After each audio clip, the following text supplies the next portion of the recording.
Hello there, Taurus. Kumusta po kayo? So, welcome back to my reading. So, kami po ay yung Pinoy Tarot and we have our website pinoytarot.com. So, we are one of the nation's largest online tarot reading. So, this is your free reading for the month of November, and this will be your career and finance tarot reading. So, they monthly so the theme for this month is new position or new projects coming your way. Be careful with risky investments. Bali maganda po yung magiging theme new for this month, which is really great. So, anyway, general reading na po ito. So, hindi po lahat mag-resonate sa'yo or hindi po siya lahat magtutumbok sa'yo, but marami ka pa ring mapagkukunan. So, that's why it's always different to have a much more personalized reading. So, the very first card is the Ten of Swords. So, kung nakikita mo yung Ten of Swords, para siyang tao, pinatay siya with these swords stabbed on his back. So, ayan. Ito po siya.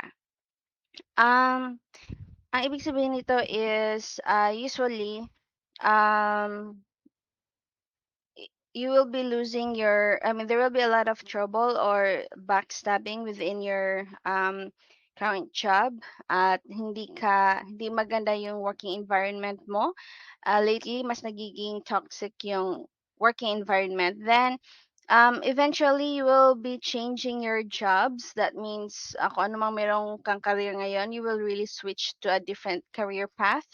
Then, the good thing is that it's on reverse, but it's something that you went through quite currently. But don't worry, you will be able to avoid any kind of financial ruin or bankruptcy. So, there's no worries kasi kung naging stressful man yung dati mong work, right now, mag-change ka ng career path and you will find a different career that is less stressful. So, what makes your job or current career path very stressful is of course yung mga taong nasa paligid mo. Then for the very next card, that's your obstacle card or the tower moment. So yung tower moment kasi naka-reverse siya, which is good. Pangit kasi siya pag nakatayo siya. So pag reverse na siya, meaning you are on the path of recovery na rin. So marami sa inyo mawalan ng trabaho kasi nga may layoff, gano'n, or sa mga iba naman diyan na freelancers baka biglang matumal yung um, projects lately with your client. And then the good thing is that it's on reverse. That means sudden job loss kasi ibig sabihin ng tower moment. So yung career mo biglang na end, and then very toxic yung ano. Pero maganda kasi is that naka-reverse siya kasi whatever career loss that you have, it was meant to be because you are meant to receive something far greater than what you actually have. Then next is another meaning for the finances is that you will be able to survive any financial disaster, just like your Ten of Swords, pareho din maka-avoid ka ng financial disaster. And then, just make sure that you will not be repeating any financial troubles kasi, syempre, you have to learn from your past mistakes din naman. Kasi ang Aries masyadong, kasi ang mga Taurus, very generous kasi sila masyado. Next is the King of Cups. It's a good thing kasi nakatayo siya. So, you will be able to balance your emotions in spite of what you are going through kasi on the road of recovery ka rin naman. Then you have this practical, and you are actually very practical and logical with your needs, and then you have wisdom leading to respect and admiration. So ikaw kasi yung mga laging nilalapitan sa mga kaibigan mo, kabarkada mo kasi ikaw yung very balanced between your head and your heart. So ikaw yung takbuhan ng maraming tao pagdating sa mga kung may problema yung ibang tao, ganun. And then Ito, since I've mentioned na tower moment tapos grabe yung, 10 of swords na nakapatay sa career mo. But the good thing is that soon you will find financial stability. So, kung ano man yung nawala bigla sa'yo agad-agad naman may darating na mas maganda. So, tingnan mo, nawala nga kung ano mang nawala sa career mo, but you ended up with the King of Cups. Meaning, you will still land at the very top in the end. So, in your career path na patutunguhan mo, napakaganda yung maging result. Great financial stability, great finances na grabe yung finances na darating sa'yo at mas maraming blessings. And then, yun, you will be realistic but hopeful about your finances. So, maganda siya. It's a very good omen. So, kumbaga, kinuha man lahat ng Diyos, pero ni-replace mo siya ng sobrang mas maganda pa. So, next is, ayan, the Knight of Swords. So, wow. Marami kang ma-achieve and you will get a lot of things done. Then, mas magiging focus ka sa career mo and magiging masyado kang efficient pagdating sa mga big moves na gagawin mo para ma-attain mo yung King of Cups status. Then, you will be very recognized itong sa bagong career path mo. Kasi, yung dating career path mo, or yung current na career path mo, parang hindi ka masyadong na-appreciate sa kung anong mga contributions mo, but you've done quite a lot and yet parang hindi na-reward talaga. But this time, mas masyadong rewarding yung upcoming na ano mo. Then, take note, the Knight of Swords is action or mabilisan. So, that only means na talaga mabilisan yung replacement ng job loss na yan. Kaya, grabe yung pag-survive, you will really survive a layoff if you get laid off. And anyway, just focus on your financial goals and then try to take actions on your financial goals. Ayun. So, tingnan natin kung ano yung maaring pwedeng maging financial disaster later. So, anyway, so itong past card na to is the Ten of Cups. So, yung Ten of Cups naman, previously, this work that you had or this career path that you had, it was really very nice at first. Maganda yung relationship mo sa work dati, and then you feel fulfilled and supported with your job, especially by your partner. And this represents a very happy home, financial stability. But then, parang suddenly biglaan na lang na nawala yung career mo, na-layoff, or gano'n. Parang biglaan lang talaga. Grabe yung pag-shift ng career.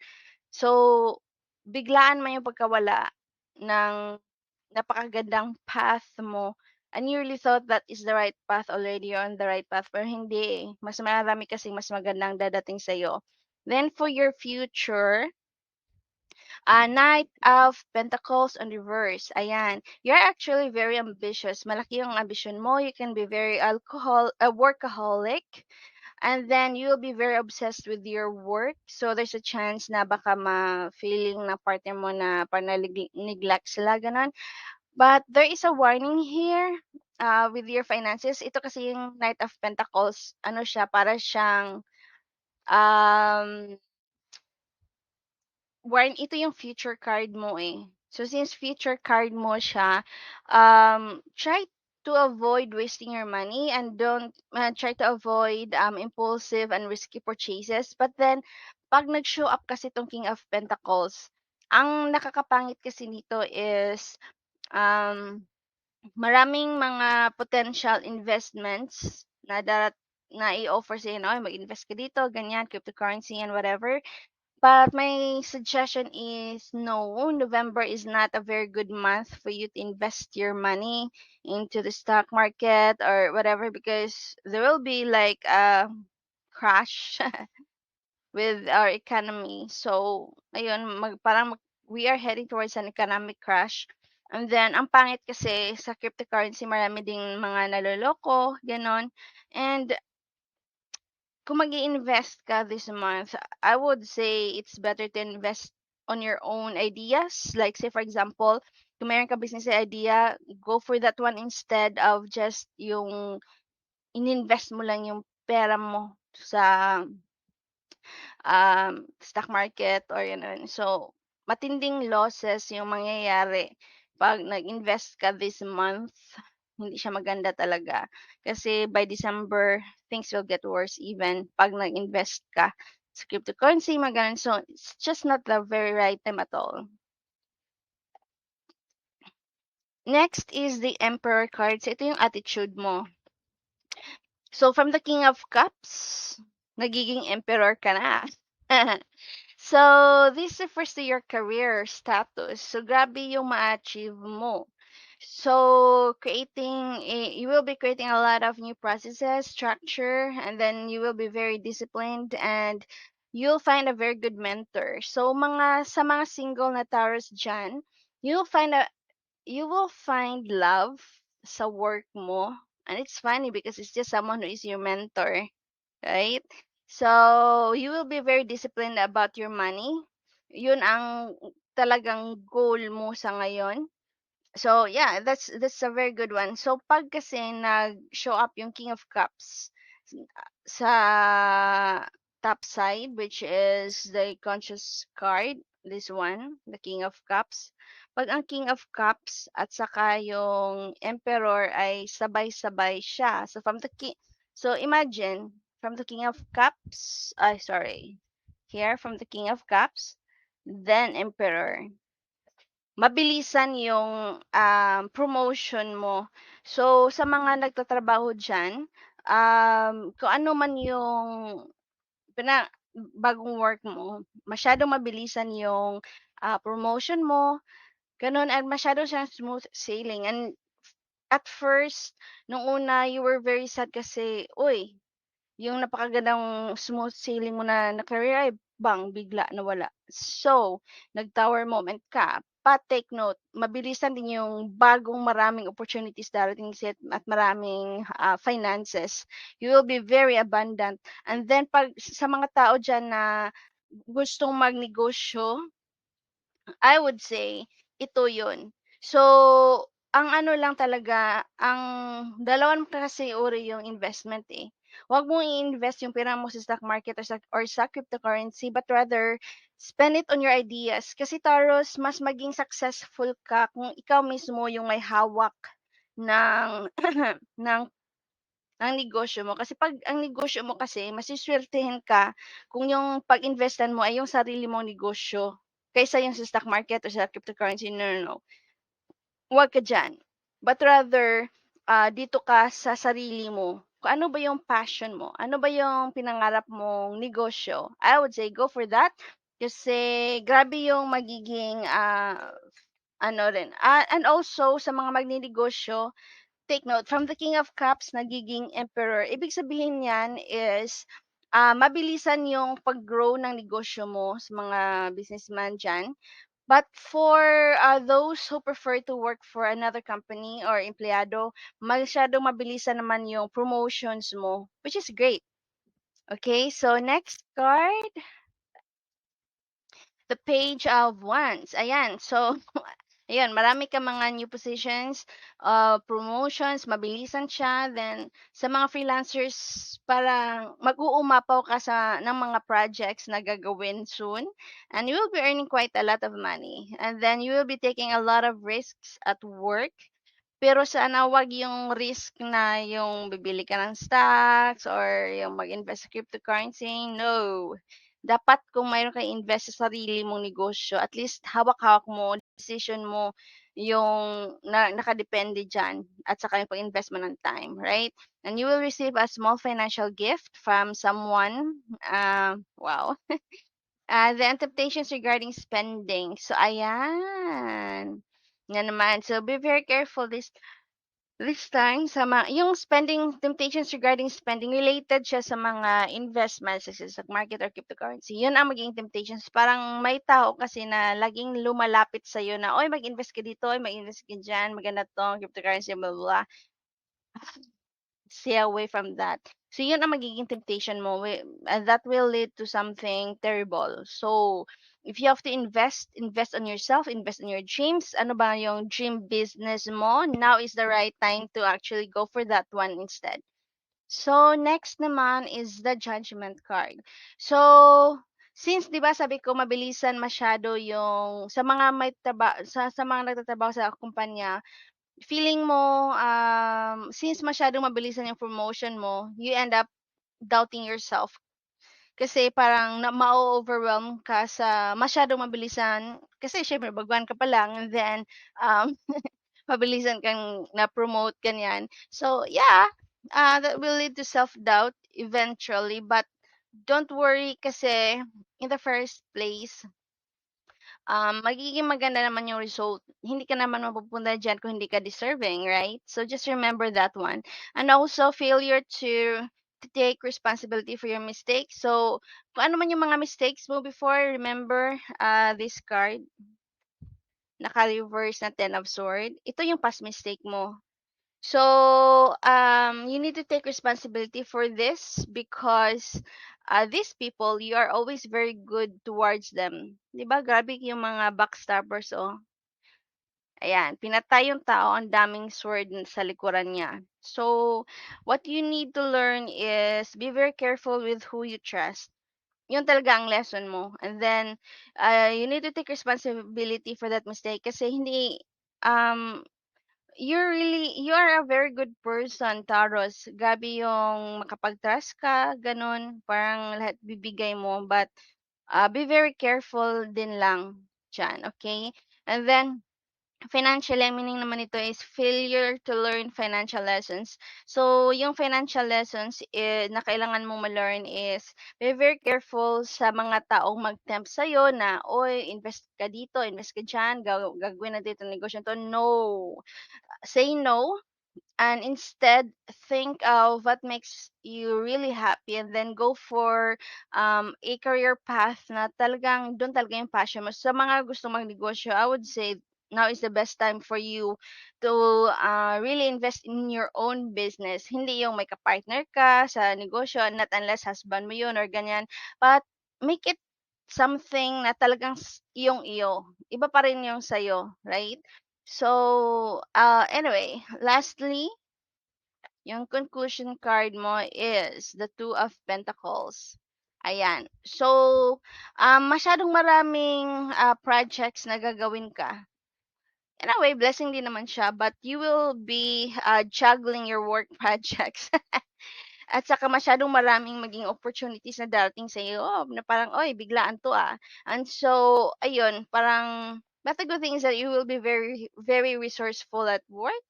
And then, you need to tighten up your finances kasi dapat hindi ka nag-i-invest sa finances ng iba, kundi sa sarili mo. So, like, ang ibig kong sabihin dyan na kung remember yung temptation regarding spending na sabi ko sa'yo na be careful sa mga taong gustong kumbinsin ka na, oy, mag-invest ka dito, cryptocurrency, ganyan. So, no. Instead, invest on what you really want. Ano ba talaga yung passion mo, right? At least, kung passion mo talaga is mas mag-stick ka diyan kasi passion mo siya eh. Then financially, yeah, you need to prioritize your bills and then ang isa ding meaning nito is unstable finances. So yung instability ng finances mo, let me see here. Kaya siya nangyayari kasi nga baka nga ma-tempt ka nga. I just hope and pray na hindi ka magpa-tempt kasi it's not worth it. Just invest on yourself instead kaysa yung sa ibang tao ka na-spend, right? So, yun.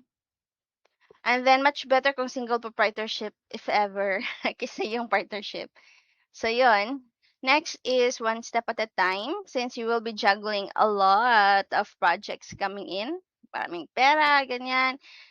So, don't spread yourself too thin. Huwag ka masyadong impatient na ma-achieve mo kagad yung mga financial goals mo. Don't take things one step at a time.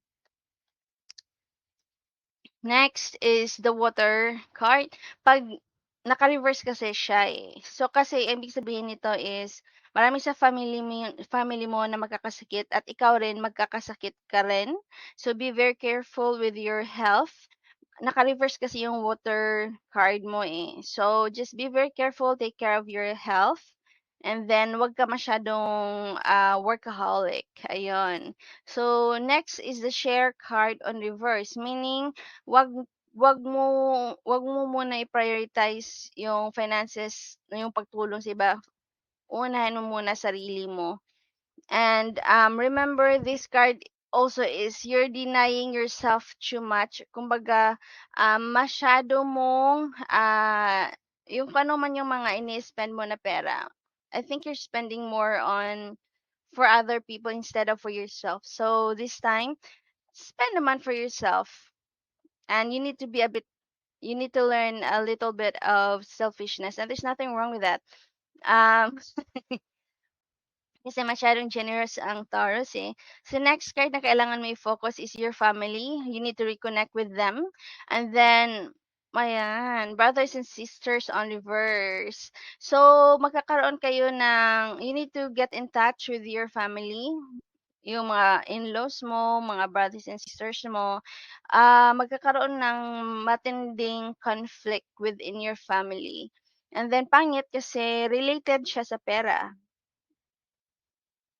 Puwede rin na ang nangyayari diyan is kung ikaw na yung mas nangangailangan, wala naman. Wala ka namang napupuntahan. So, this is the tower moment, yung finances, tower moment. But don't worry kasi bigla namang nawala yung stability mo, mabilisan naman yung darating yon. So, just let it go kung ano man yung mga hindi pagkakaintindihan sa pera kasi marami talagang blessings na darating sa iyo. And remember the Emperor card, mabilisan na takbo or mabilisan na promotion at work. So just focus on that. Huwag ka masyadong mag-focus sa mga yung hindi pagkakaintindihan sa finances within your family. Ayun. So next, kanina ginagamit natin ay yung unicorn cards, right? Kaya puro unicorn. So this time around, gagamitin naman natin yung um, Archangel Oracle cards. Ayan, Archangel Oracle cards. So the very first card is clear cognizance. So nakita mo yung one step at a time, clear pinarisan siya ng clear cognizance. So what you need to do is to pay attention to your thoughts and ideas that come to you as they are answered prayers. Ayan. So if you're looking for some answers to your prayers, sinasagot siya ng Diyos through thoughts and ideas na parang bigla na lang naisip mo or parang intuition mo. So listen to your gut feelings kasi kung ano man yung hinahanap mo na mga tanong sa buhay mo, ganyan, pay attention yung sa mga bigla nang darating na parang, eureka, ganun. Kasi that idea is divinely guided. So just take it one step at a time. Kaya wag ka masyadong mabilisan na gano'n. Kasi, mangyayari diyan hindi maganda. So, just pay attention to your thoughts and ideas kasi 'yun ang answered prayers mo. So, ayan. Next naman is, patience, ayun. So, 'di ba sa water is 'yun na nga, you will experience, yung health issues. Masyado ka kasing workaholic kasi you are being impatient when it comes to achieving your financial goals or kung ano man yung career goals mo. Grabe ka naman makapagtrabaho. So, you need to be more patient. At ang message ng card na 'to is your dreams are blooming more rapidly than you realize. See? Masyadong mabilisan yung mag-bloom yung mga sa career mo, biglaan darating yung mga grasya, gano'n. Still, they need nurturing and patience. Ayun. Kaya don't overwork yourself kasi take care of yourself first. Huwag ka mag-alala dahil grabe naman yung blessings na darating sa'yo kasi it's meant to be. Angel therapy, give your cares and worries to us angels and allow us to take your burden. Ayun, so kailangan mo na wag ka masyadong pasan-pasan yung mundo mo. Kasi ang mga Taurus kasi masyado silang responsible na to the point na yung parang pasan-pasan mo yung buong mundo. No, don't. Minsan kasi you need to delegate din naman. So, um, siguro you will feel a little bit of resentment towards your brothers and sisters kasi parang ikaw yung masyadong naging takbuhan, gano'n. And then ipasa mo naman sa mga kapatid mo yung ibang responsibilities. Hindi mo dapat pasan yung buong mundo and mananalig ka na lang kasi, um, he will be taking care of you. Especially yung sa career mo na grabe yung blessings na darating mo. It's a very good reading if you come to think of it. The next is, 'di ba kita mo 'to, family culture, then prioritize. So ibig sabihin nito is, kailangan mo this time around na mag-focus pala sa family mo. Yeah, you will be able to balance. You need to balance naman yung 'wag ka masyadong workaholic kasi kailangan ka ng pamilya mo this time and I think mayroong isa sa mga pamilya mo na sobrang malapit or someone who is like an immediate family member na talagang he or she will face that stage na parang 50-50 yung buhay niya. So that's why you need to prioritize your family's health especially. So yun ang mangyayari. Kaya pala, 'di ba family culture tapos pinarisan siya ng prioritize, ayan. Brothers and sisters, ayan what they need is your compassion. Soften your heart with, respect to this situation and all the people involved, including yourself. Ayan. So, kung ano man yung mga nagawa ng mga brothers and sisters mo o ng mga in-laws mo sa'yo, kahit na feeling mo ikaw ay pinagsaksak diyan sa likuran like this. So, just be compassionate kasi, take note kailangan mo pa ring maging compassionate sa kanila. Kasi kung tutuusin through it all, sa lahat ng mga pagdadaanan mo, you are the King of Cups and what you will become eventually is an emperor. An emperor is far greater than the king. So, just be compassionate, remain compassionate although minsan feeling mo na-take advantage ka, ganyan. Just be very patient kasi in the first place, ang mangyayari naman is maganda naman kasi yung mangyayari sa buhay mo. Okay? So, ayun. Um, just be very careful though. Thank you so much for watching. Sana nag-enjoy po kayo. Ito po yung if you want a personal reading, feel free to contact me through WhatsApp. 0995-395-076. That is actually my WhatsApp number. And then, yung website ko po is pinoytarot.com. So, marami po kaming mga tarot readers dyan. So, I hope you guys will try to book a reading. Sana po kayo nag-enjoy sa reading ko. And monthly po, mayroon po akong career and finance reading. Marami din akong love reading. So, see you next time, Taurus. Marami pong salamat.